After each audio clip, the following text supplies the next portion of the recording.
Hello मित्रों, तमारुं स्वागत है अनिल्स किचन में। मित्रों, आज આપણે બનાવીશું સેવ ટમેટાનું શાક, જે એકદમ ટેસ્ટી અને સ્વાદિષ્ટ બને છે। તો ચાલો શરૂ કરીએ આજની આપણી રેસીપી સેવ ટમેટાનું શાક। મિત્રો, આ શાક બનાવવા માટે આપણે એક વાટકા જેટલી સેવ લેશું, બે ટમેટાને આપણે ખમણી લેશું, બે ખમણેલા ટમેટા લેશું, એક ટુકડો આદુનો લેશું, બે લીલા મરચાં લેશું, 7 થી 8 લસણની કળીઓ લેશું, एक चमची लीला दाणा लेशू, साथ ज 5 मीठा लीमड़ा पान लेशू। सौप्रथम मित्रों आपणे खांडणी में लसण, आदू और मरचा नाखीशू और अर्धी चमची जेटलू मीठू नाखीशू और आपणे आने वाटी लेशू, जेथी करीने आनी पेस्ट तैयार थई जाए।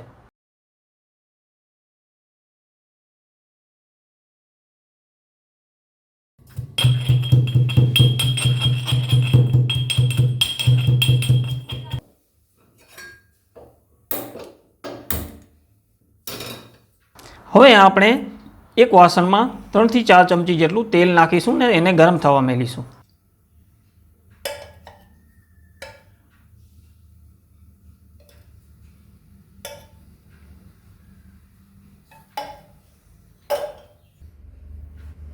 તેલ ગરમ થઈ જશે એટલે આપણે આમાં અડધી ચમચી જેટલી રાઈ નાખીશું અને રાઈને બરાબર ચટકવા દેશું।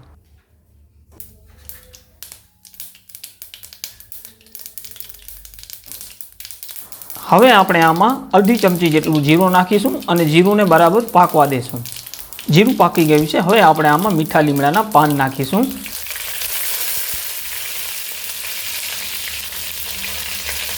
ત્યારબાદ ચપટી જેટલી હિંગ નાખીશું। હવે આપણે આદુ, મરચાં અને લસણની પેસ્ટ નાખીશું અને આને બરાબર મિક્સ કરી લેશું।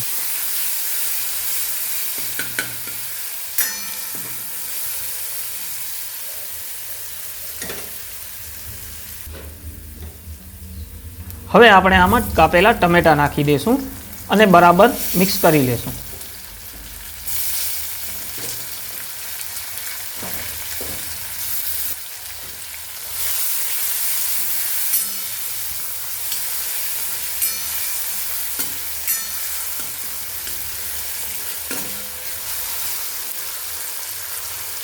હવે આપણે આમાં મસાલા નાખીશું, જેમાં અડધી ચમચી જેટલી હળદર નાખીશું। હવે આપણે આમાં 2 ચમચી જેટલું કાશ્મીરી લાલ મરચું નાખીશું,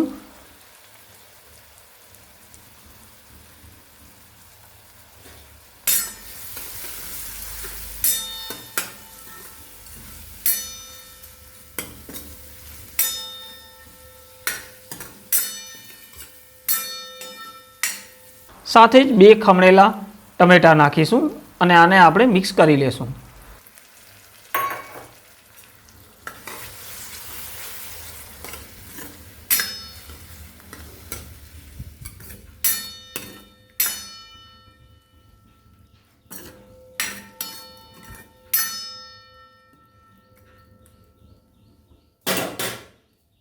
હવે મિત્રો આપણે આને થોડી વાર ઉકળવા દેશું।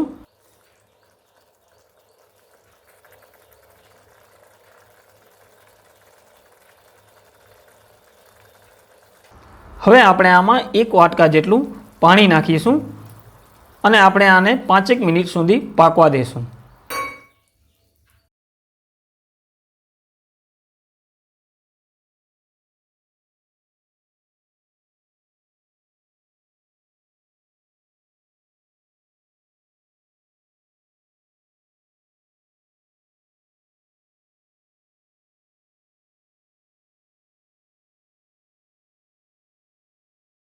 પાંચેક મિનિટ થઈ ગઈ છે મિત્રો। હવે આપણે આમાં અડધી ચમચી જેટલી ખાંડ નાખીશું। હવે આપણે ગેસને ધીમો કરી અને આપણે આમાં સેવ નાખી દેશું અને બરાબર સેવને મિક્સ કરી લેશું।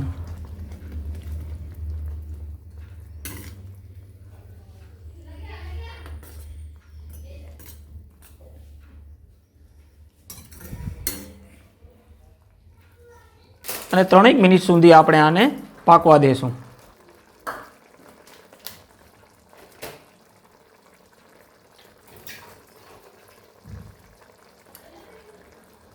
હવે આપણે ઉપરથી થોડાક લીલા ધાણા નાખી દેશું, મિત્રો જોઈ શકો છો એકદમ સરસ સેવ ટમેટાનું શાક બનીને તૈયાર છે। મિત્રો જો આજનો આ વિડીયો તમને પસંદ આવ્યો હોય તો પ્લીઝ વિડીયોને લાઇક કરી દેજો અને ચેનલને સબસ્ક્રાઇબ કરી દેજો અને બેલ આઇકોનને દબાવી દેજો, જેથી કરીને આવનારા આવા જ વિડીયોની નોટિફિકેશન તમને મળી રહે।